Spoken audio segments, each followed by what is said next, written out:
into the ring, the bell's about to chime. Turnbuckle Talk, we're here to shine. Flagship of the airwaves, leading the pack. Breaking news reviews, we've got your back. From the squared circle to the backstage news, we bring stories that you can't refuse. Turnbuckle Talk, the voice of the fight. Every slam, every suplex, every highlight. Tune in weekly, don't miss a beat. For the latest in wrestling, we bring the heat. From AEW to WWE, we cover it all from A to Z. Interviews, insights, and match reviews. If it's wrestling news, we've got the clues. From the squared circle to the backstage news, we bring stories that you can't refuse. Turnbuckle Talk, the voice of the fight. Every slam, every suplex, every highlight. Tune in weekly, don't miss a beat. For the latest in wrestling, we bring the heat.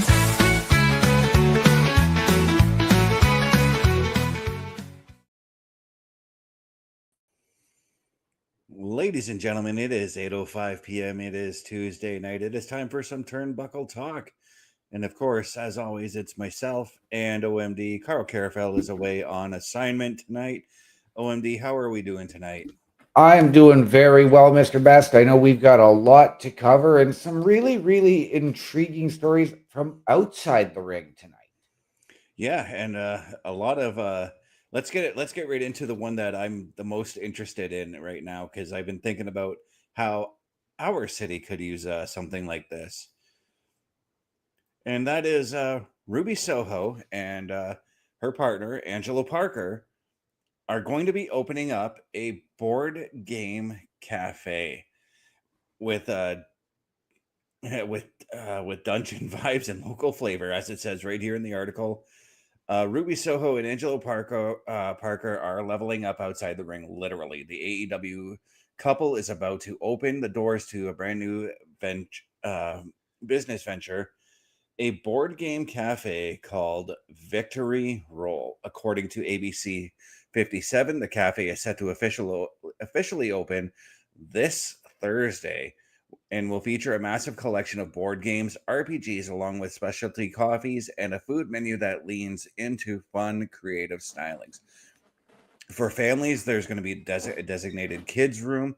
For hardcore RPG fans, there's going to be like a dungeon style room where players can go and play some D&D and whatnot. I think this is a fantastic idea, and I want to see it in our city. I love it. Brings back that old arcade feel. Mm-hmm. I know we do see it sometimes. You'll get the odd coffee shop, and it's a mom and pop coffee shop that opens up that'll have different games, or you can go and play cards, but it's not really a great place to go and, just hang out. It's there to sit, chill for an hour. But yeah, this is fantastic. This is something that I look at as that's going to keep kids off the streets. Not just kids, but there's a lot of adult people who play board games. Like I mentioned, Dungeons and Dragons. Like imagine going there, having some coffee with your friends and playing a round of Monopoly or something like that. Right? It's another thing that you can do that doesn't involve going out to go and get drunk. That's my view on this. Because the way I look at our city, our city's got way too many bars. We need things like this in our city, and I'm glad that this is another venture for Ruby Soho and Angelo Parker to enjoy, to get into. Should their wrestling careers not pan out. We got Bubba Duke coming in saying, "Good evening, guys." Good evening, Bubba Duke. Glad to have you here on the show. We're talking board games and cafes being opened by Ruby Soho, the former Ruby Riot. And it's weird that this news came up because not 2 days ago, I was wondering whatever happened to Ruby Soho. So I went down a rabbit hole and found out what she's been up to. And then this came out today. Yeah. And it's not just keeping them from getting drunk. This is a great way to reduce screen time for kids, for parents. And I know guys like you and me, we are notoriously bad for it because we are avid gamers as well. but it reduces screen time. It allows for quality family time to be able to go out and do this, because you're not looking at an age limit or an adults only establishment. Yeah, and this could be like again for like the D&D players out there, right? You can possibly reserve a table, say on a Tuesday night or a Tuesday afternoon or whatever. Go and enjoy your coffee, enjoy some snacks. As they state here, they're going to be sourcing their desserts from a local bakery, which again is going to boost the local economy for the city, for the Yep. town that they're doing this in. But you can do that. You can go on a weekly basis to this and play like your Dungeons and Dragons, your Monopolies, your Risk. I'd be going there to play Risk because that's my Right. game. Right. I was going to Um, suggest that one next. yeah. Even if you're just there for like a half an hour for a coffee, you can play a game of Battleship while having your coffee, you know. Absolutely. I think that this is a very fantastic idea, and I would like to see more of that. We kind of have one in that baker's or that bakery downtown across from Sue Blaster. Yes. It's not board games, but you go in there and you can have your coffee, you can have your cafe, and you can knit while you're there. You can Yep. you can buy like yarn and knit a blanket or something while you're enjoying your coffee with your Yep. friends. They do have games there. I have been there once. I haven't seen the games when I'm in there, so Yeah, they do have kids' toys, because I did take my son once for lunch. But it's things like that I think all cities could use. Like, I remember a time down on one of our worst streets, actually, there was a place called the Billiard Shop. I used to go there. So did I. And it was for those of us who weren't 19 at the time, who wanted to get out, shoot pool, hang out, whatever. We also had down the ways on that same street another place called Bogarts. Now, Bogarts was a place where you could go and play cards, you can play foosball, you can play pool, you can play air hockey. The only thing you had to do was spend $1 on a can of pop, and you were allowed to be there for the rest of the night. Oh, wow. He even hosted dances and things of that nature too. And it's things like that I think I want to see brought back to not just our city but all cities. And this is intriguing, and like I said, I want to see more of this come out. Absolutely. And kudos to Angelo Parker and Ruby Soho for doing this, because like I said, now they've got something to fall back on if their time in AEW or ROH, because I know Ruby's doing ROH stuff now. Oh, is she? It doesn't pan out. I didn't even know she had returned back to the ring since the baby.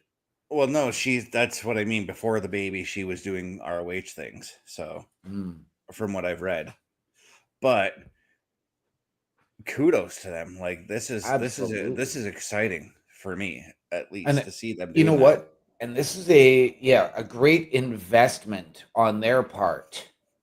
And I wonder, because like I said, we don't know where this is.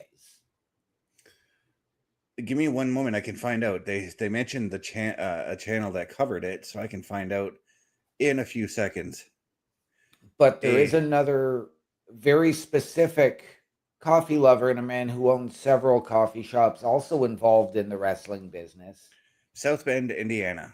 Okay, so South Bend. And his name, as we know, is Seth Rollins. Yeah. So I wonder if this is something where you could see Seth, going and hanging out. Oh, probably. I could see him picking Ruby's brain for a couple of ideas and maybe turning one of his coffee shops into one. But this is very excited about this, and congratulations to the town of South Bend for getting this. And the one thing that I did like when looking at this article is the fact that they are going to local companies and getting fresh baked items essentially for their shop. Yeah. But I think I want to move on and talk about one half of my most favorite tag team. Okay, I think I know where you're going. Yeah, Yes, Barry Darsow released a book. he did. Sickles, Stuns, and Stolen Cars. Barry Darsow's memoir has officially been released. Titan Insider Press is proud to announce the release of Sickles, Studs, and Stolen Cars, the memoir of wrestling legend Barry Darsow.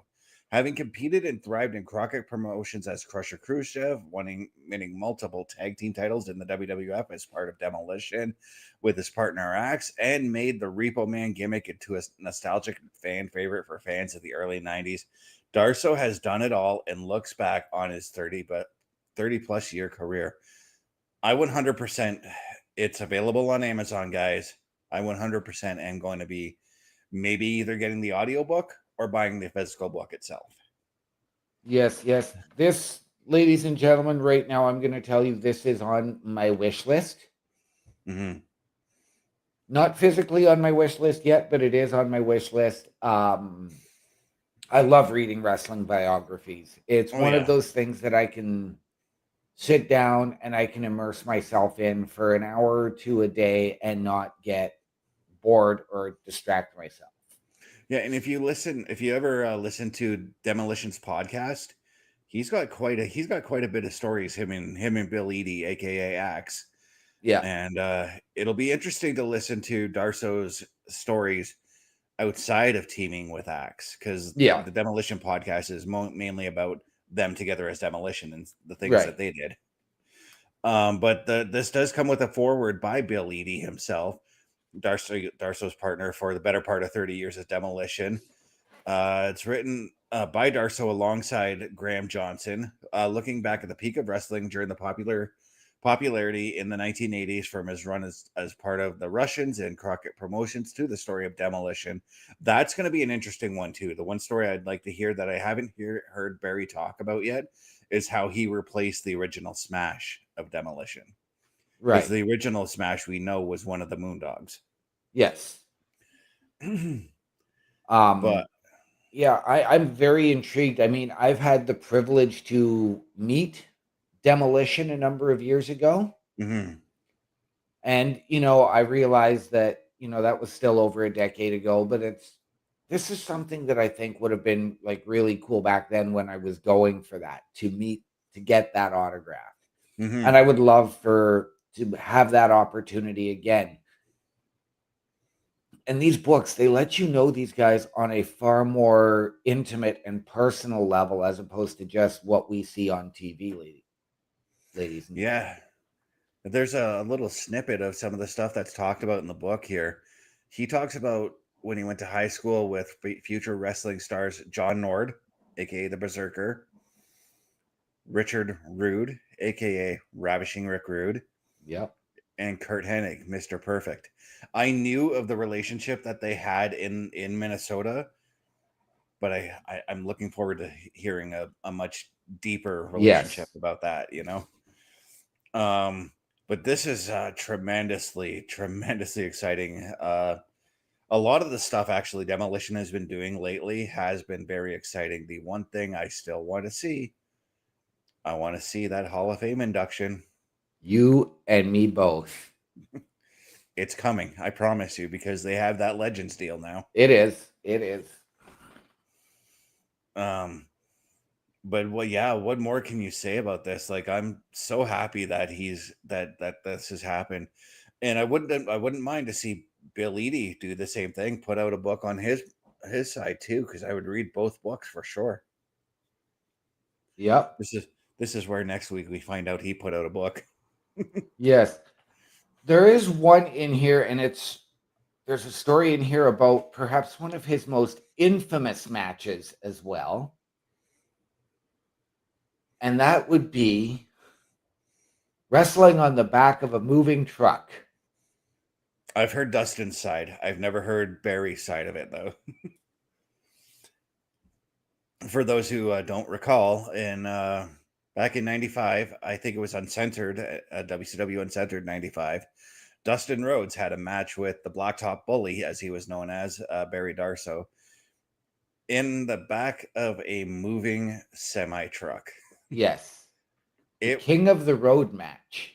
it was weird, to say the least. It It was. was That match, believe it or not, that match gets revisited so often in my social media timeline, it's ridiculous. mine too. Bless you, Pepper.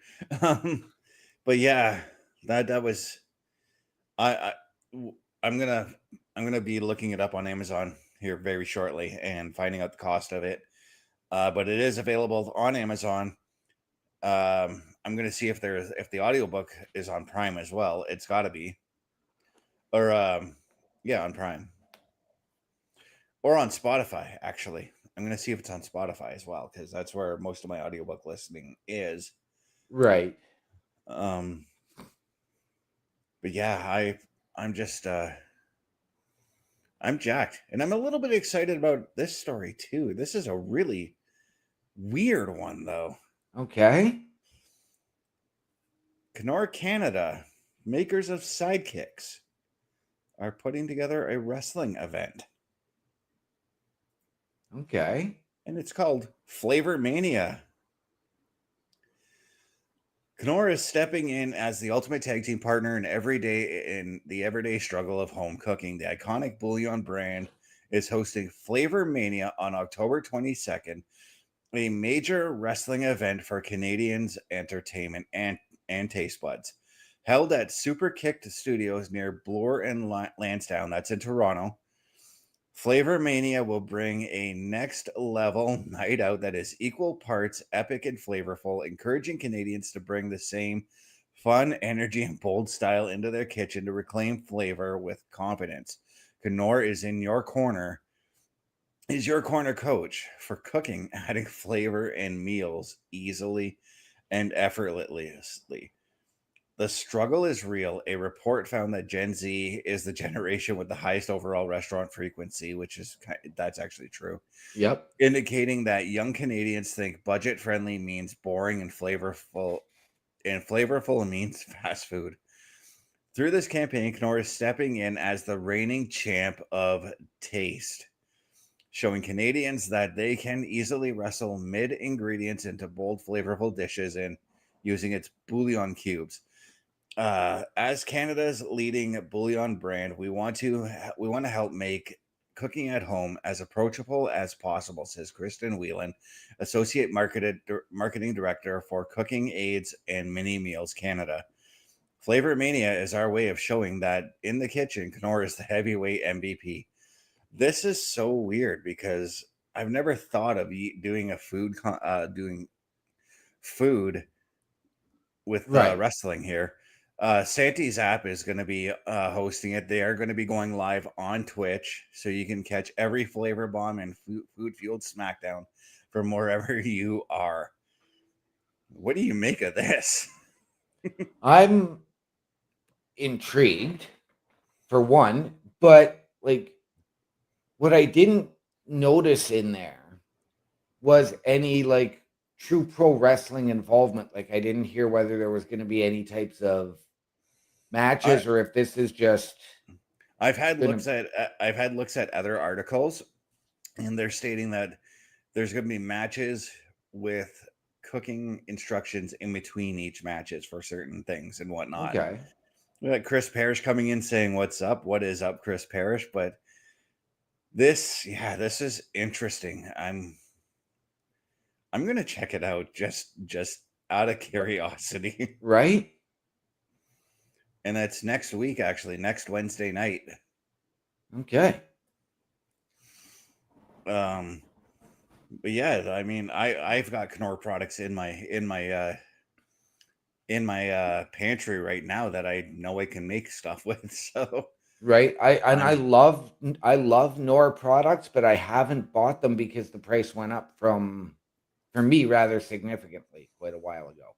well, I buy the Knorr sidekicks, so which used to be Yeah. Lipton sidekicks, but they're like I buy them when they're like at $1 each. So, Yeah, that's when I was buying them and then they jumped up to like 250, $3 and I'm mhm. nope, I'm not spending that money. But I'm looking forward to this. Santi's app is going to be doing the hosting. This is going to be interesting to see at the latest. So Yeah, but you know what else is going to be interesting for you guys to see? All of the programming we've got with the Turnbuckle affiliation program. Take a look. Turnbuckle Studios and the Turnbuckle affiliation program bring you the week of streams. Monday nights you get the Locker Room Breakdown at 7 p.m. Eastern, followed by the Raw Patrol at 8 p.m. Eastern. Tuesday brings you the flagship show, Turnbuckle Talk, at 8:05 p.m. Eastern. Wednesday we play games with the PlayStation Showcase at 8 p.m. Eastern. Thursday we go TNA when we brace for Impact at 7:55 p.m. Eastern. Friday we secure all details as we answer the call for the SmackDown security detail at 8 p.m. Eastern. The weekend brings you Saturday Night Gaming at 8 p.m. Eastern. On Sundays be sure to catch the Chris Parrish podcast at 12:15 p.m. Eastern, followed by the Boar's Nest at 8 p.m. Eastern. Be part of the shows and join the chat every day.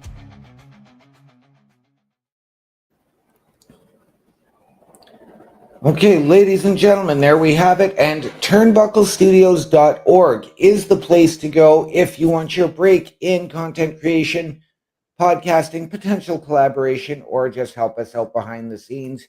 Go to turnbucklestudios.org/join. Also at turnbucklestudios.org, meet the team: Chris Best, myself, Chris Parrish, Bubba Duke, and of course, Carl Carafel.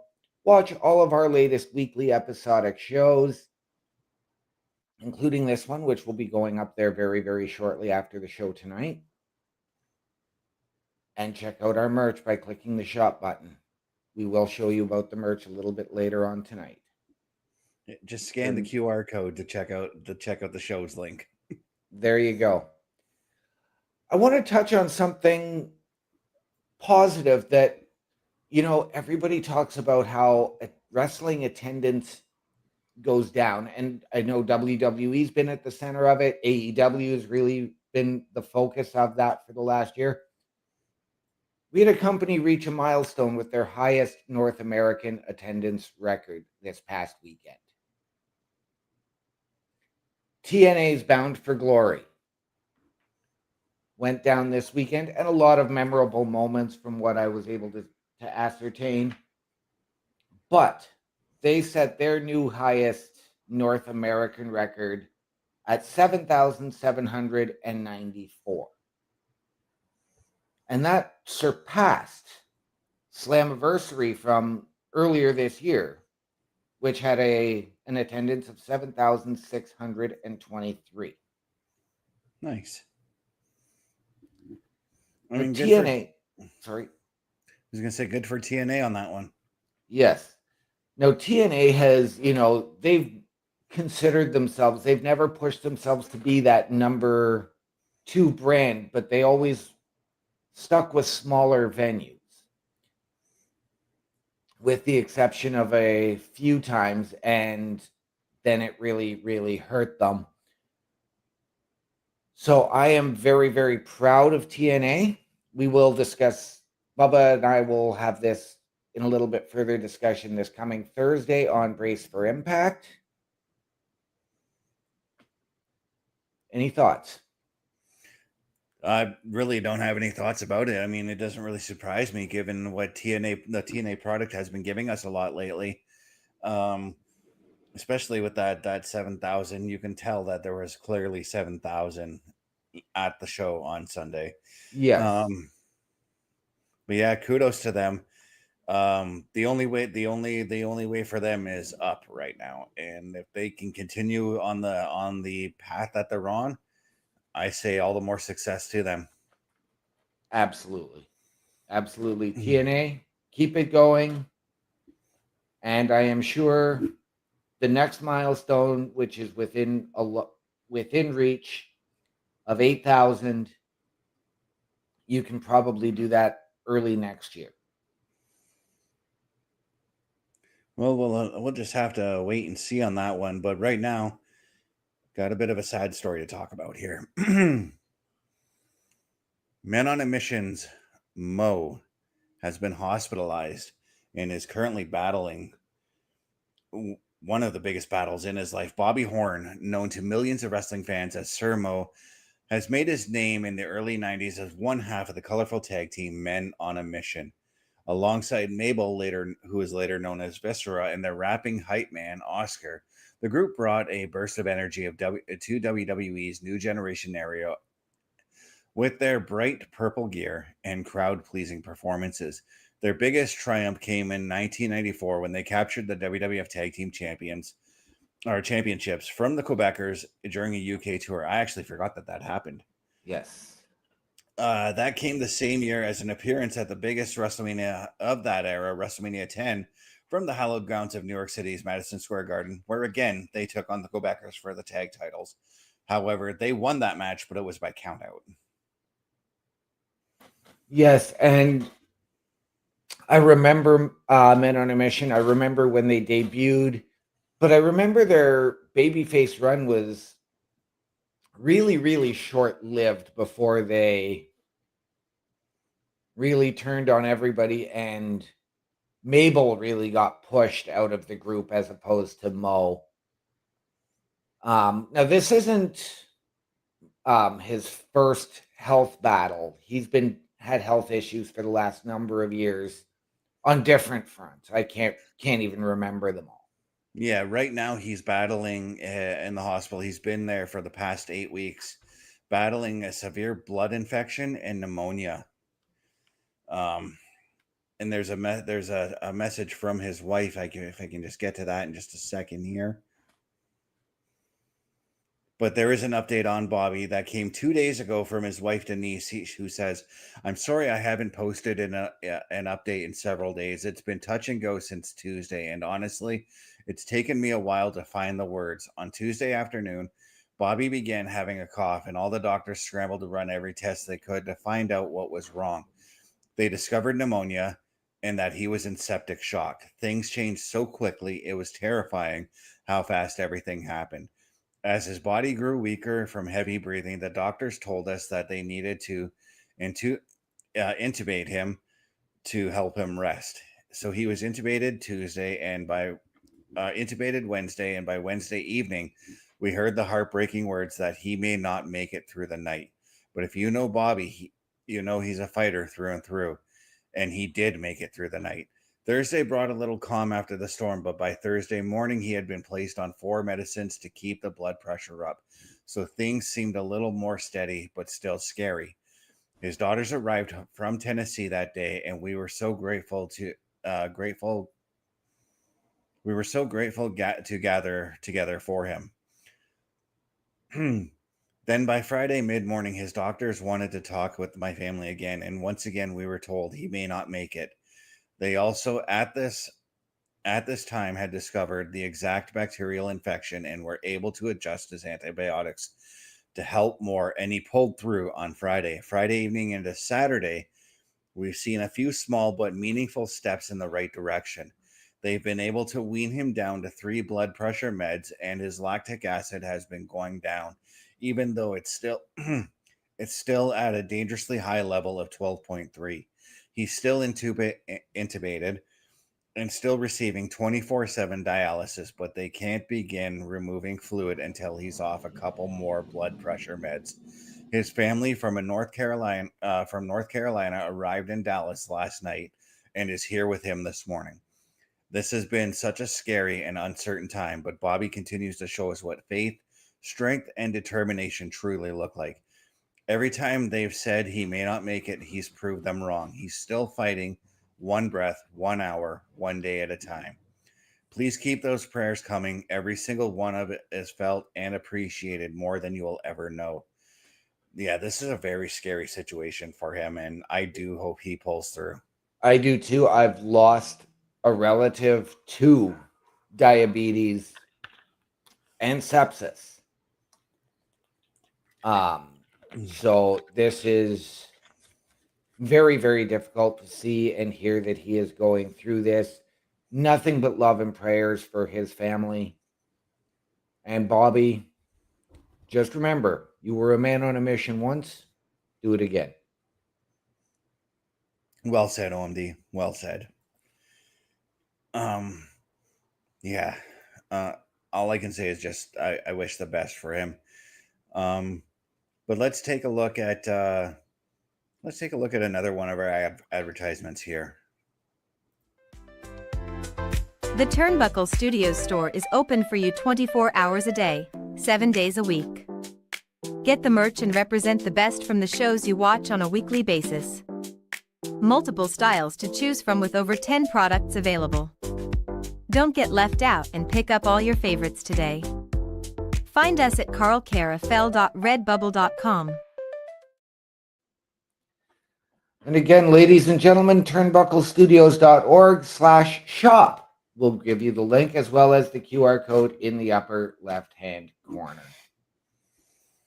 Yeah, wow. There's a lot of great stuff there. I'll tell you that right now. Just scan that QR code. I'll leave it up there for a little bit, and it'll take you to all kinds of stuff there, whether it's shirts, whether it's pillows, whether it's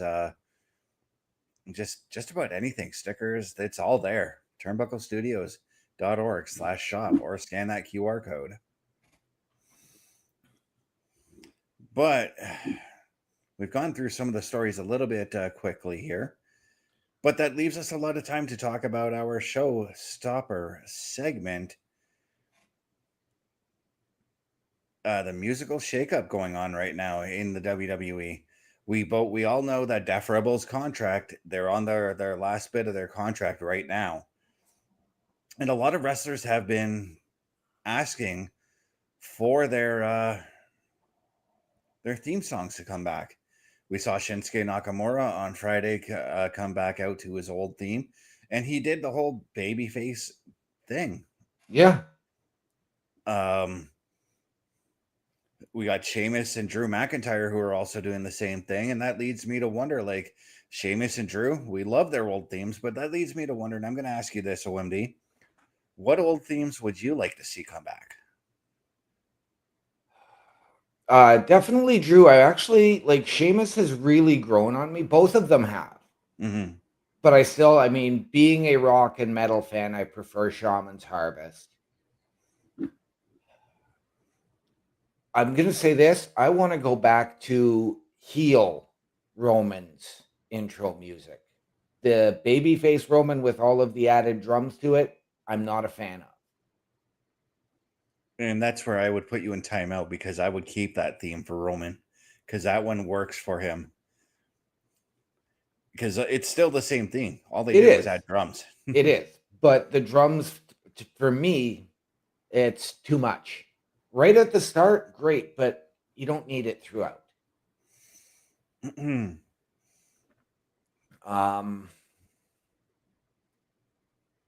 As far as old themes go,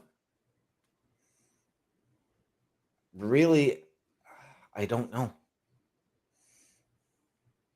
And I'm not going to sit here and say I want the Shields music coming back, because I really don't. No, because Roman wore that out.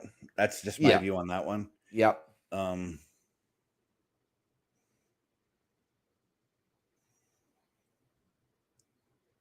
me 1 second here. I would even, if he was still around, I would have loved Baron Corbin to go back to the Lone Wolf music.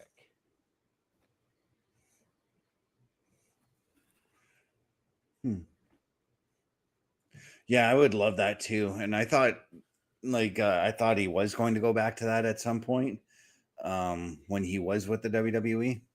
Yep.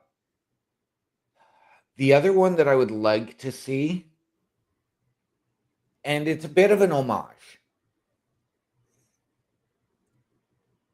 I want more emphasis on the Kurt Angle aspect of American Made's music, as opposed to it sort of being in the background.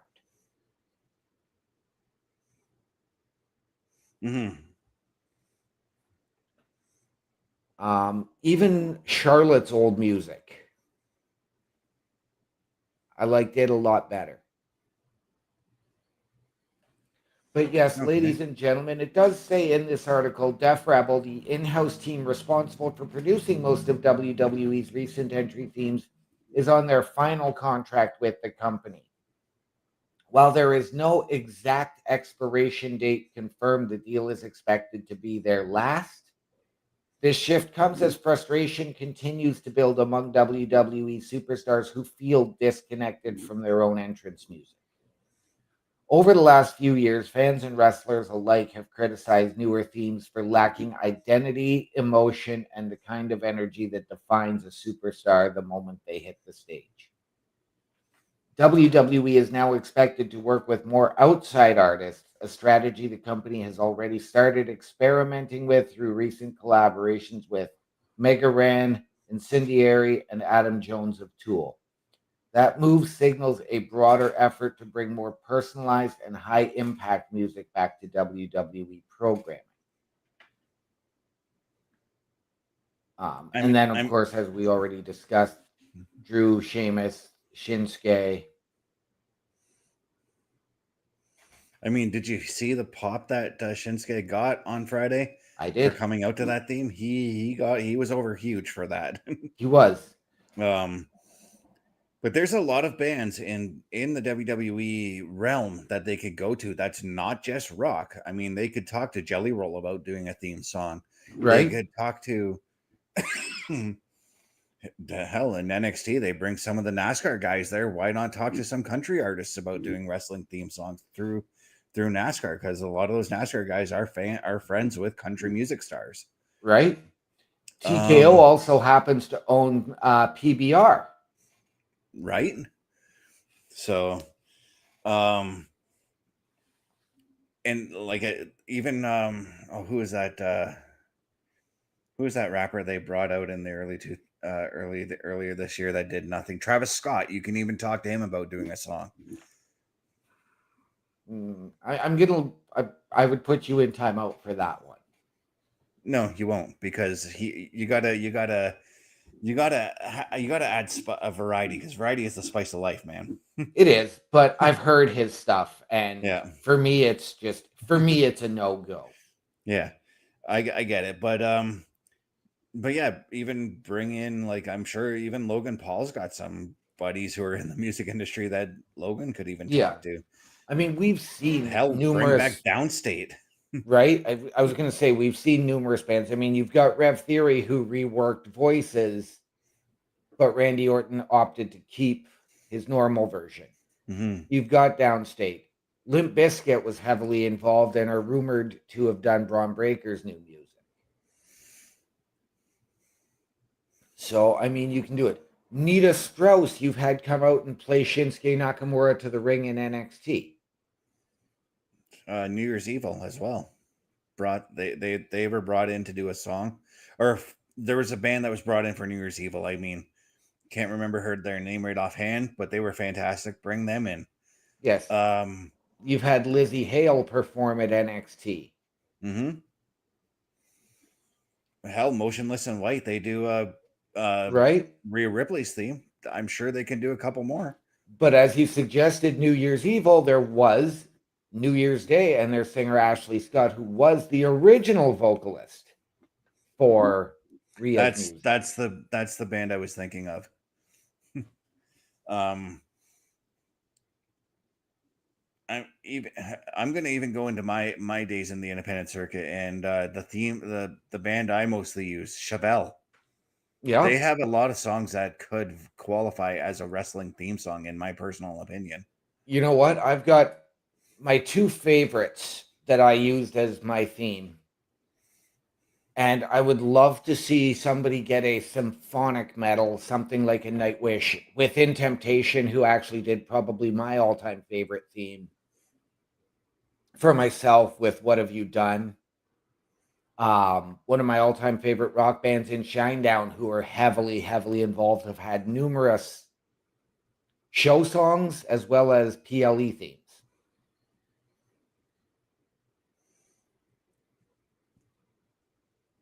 You mentioned PLE. You mentioned PLE themes, and I'm like, bring back Neurotica, even though they haven't been together in over 20 years. Right. Power Man 5000 is still touring. But there is one band though that I recently discovered, and when I say recently, I mean like back in July over the summer. Okay. called the Rock Orchestra.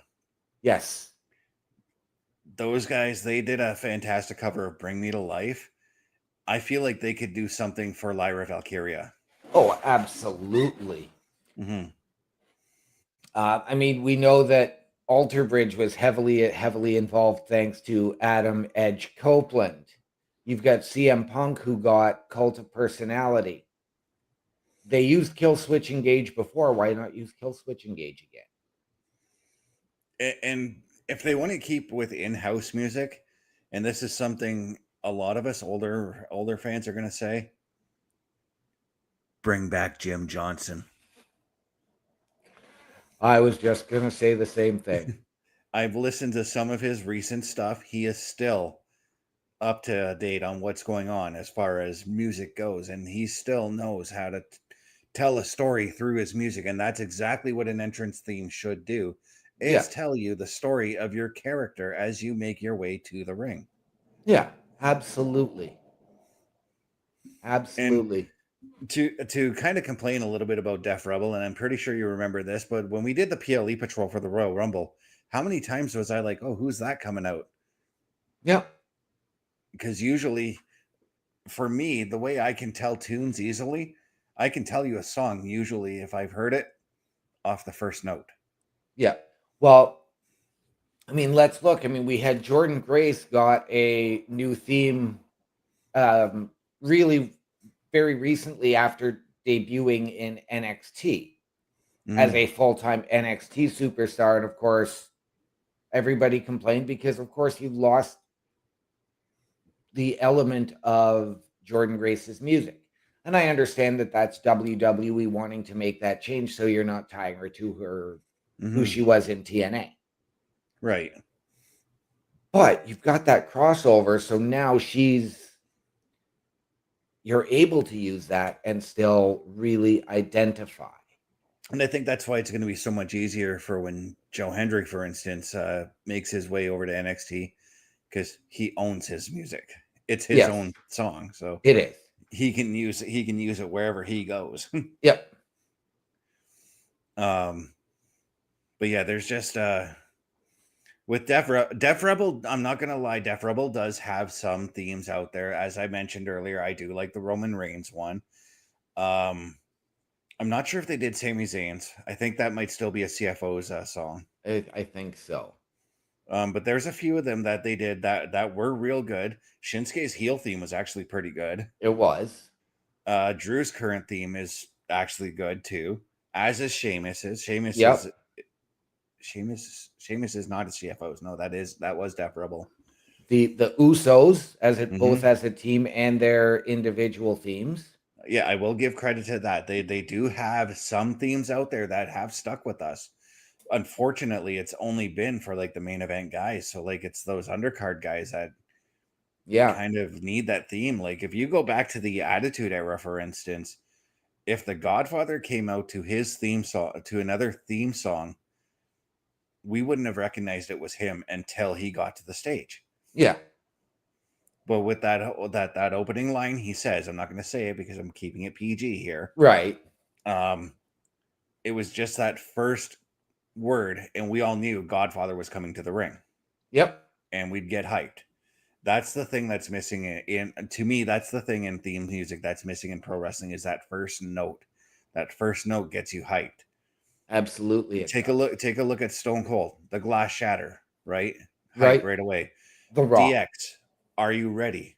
The Rock, do you smell what The Rock is cooking? Yeah. Oh, absolutely. And I know I mentioned a bunch of main eventers, but there's even on the undercard with Road Dogg. Oh, you didn't know? As soon as that happened, the crowd was hyped, you know? Yep.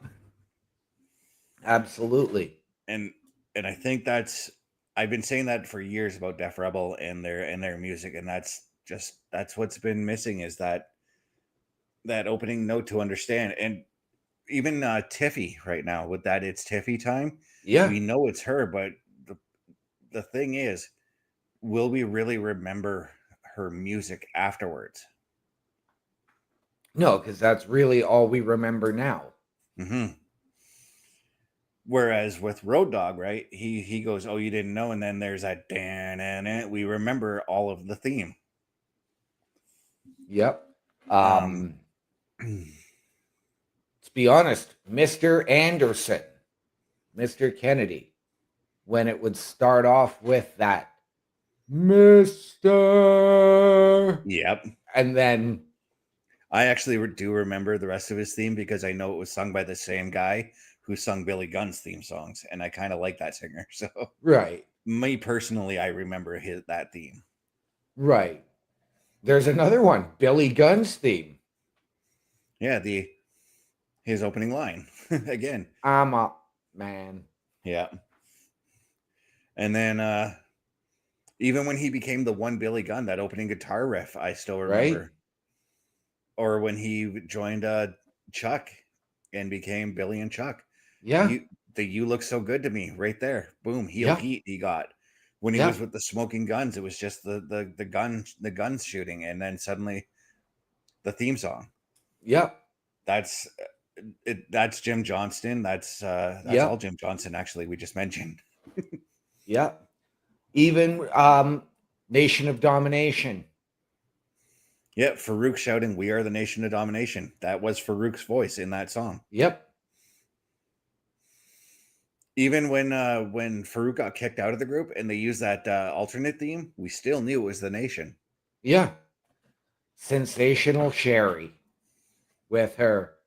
Oh, Sean. I was gonna say which one, and yeah, her, because I immediately in my head went through all the theme songs she's used because she used the Macho Man's theme, which very memorable by the way. Then she did record HBK's original theme song, which is still a banger, by the way. Right? Then when she went to WCW, she used Ric Flair's theme for a time because she was partnered with Ric Flair. Yep. Then when she went off with Booker T and Stevie Ray, Harlem Heat, she started using Harlem Heat's theme around that time. Yep. I now want to go pull out the WWF anthology and listen to it. I have the anthology on my Spotify. I probably could listen to it right here, right now, but we're on air. We are. But there's I wish that Def Rebel, like there was like we had mentioned, there was some good hits. Yeah. But the thing is, everybody on the roster, I think, needs something that's memorable. Yeah. And again, when we talked about those outside bands, like you talked about Incendiary doing Aleister Black's theme, it's that opening riff. Totally, Right. it lets you know Aleister Black's coming to the ring to have a match. Right. What about Motorhead? Every single Triple H theme they did. Right. Even King of Kings, which is my most favorite one of all of his themes. Because here's the thing, when it comes to Motorhead, right? Like they wrote those theme songs, but they actually felt like actual songs that you could tune into like Sirius XM and listen to on the metal station. And I'm pretty sure I might have heard them on there playing a wrestling theme at some point. Even Saliva. I mean, I know the original lineup is no longer together and Josie is doing his own thing, but you could bring back Josie Scott. Like, to be honest, why not? I know he's no longer there, but why not use King of My World as a King of the Ring theme? That would be awesome, actually. Speaking of that, why not get Fozzy? There's the other thing, because here's a little interesting tidbit.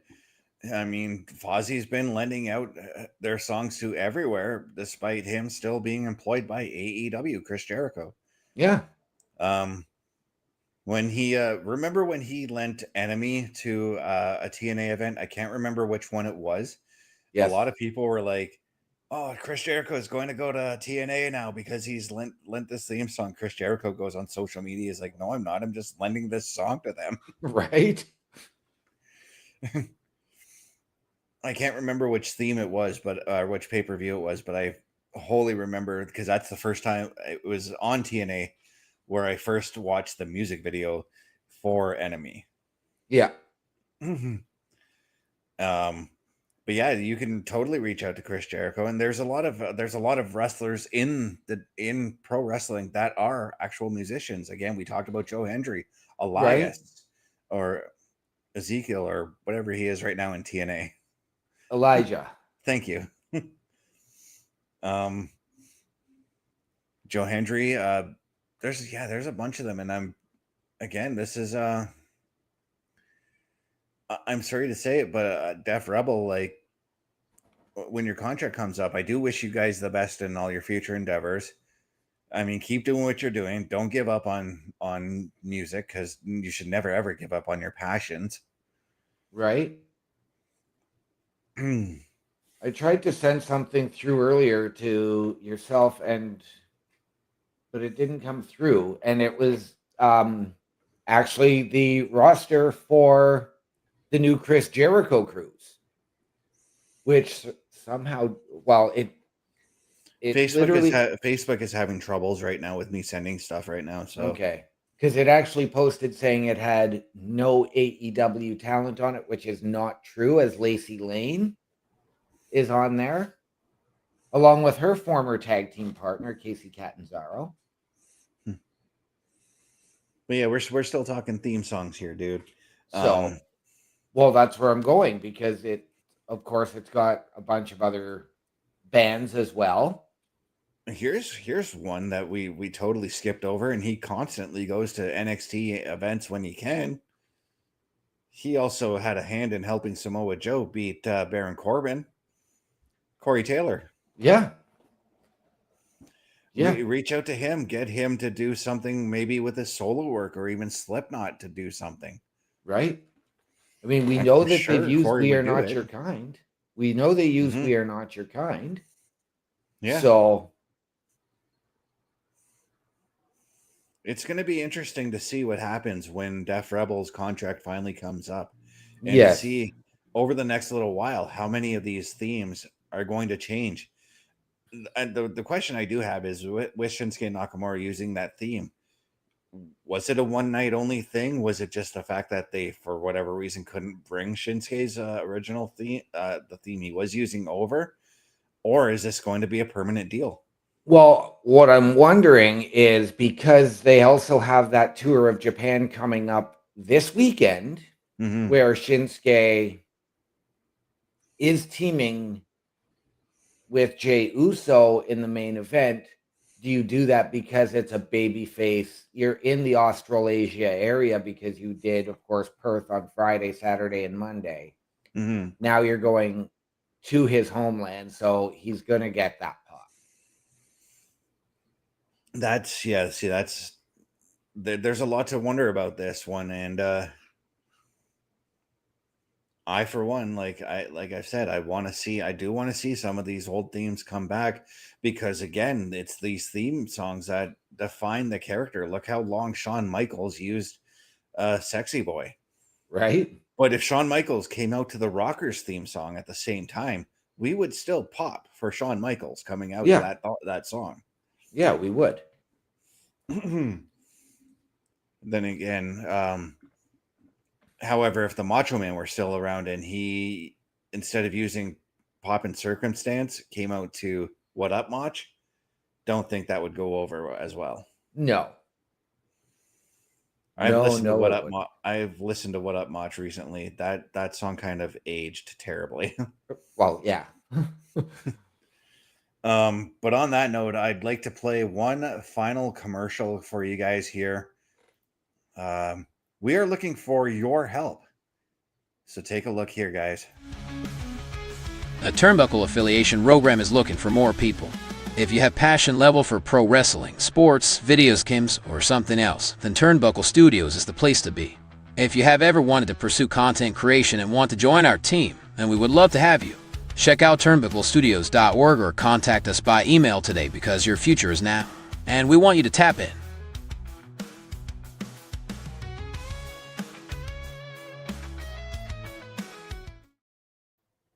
And once again, ladies and gentlemen, that site is turnbucklestudios.org/join.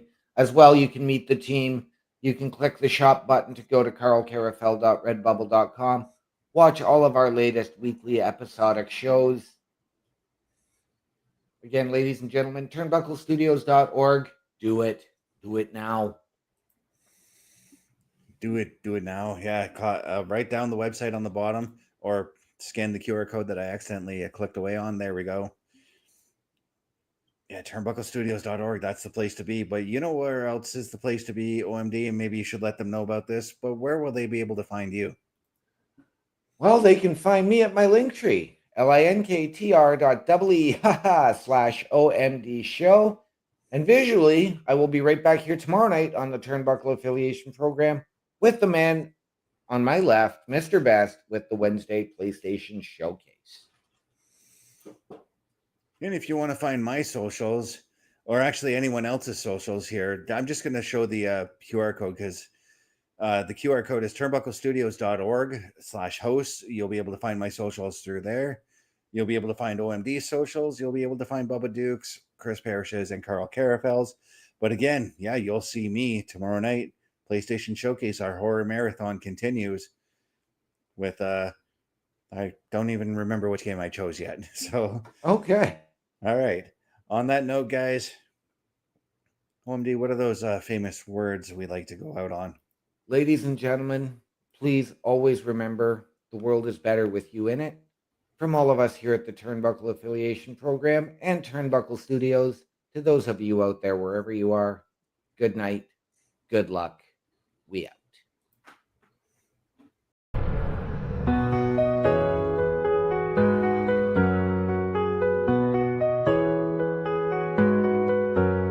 Flagship show setting the tone. In the world of wrestling we stand alone. With news and reviews we lead the way. Turnbuckle Talk every day. Turnbuckle Talk every day.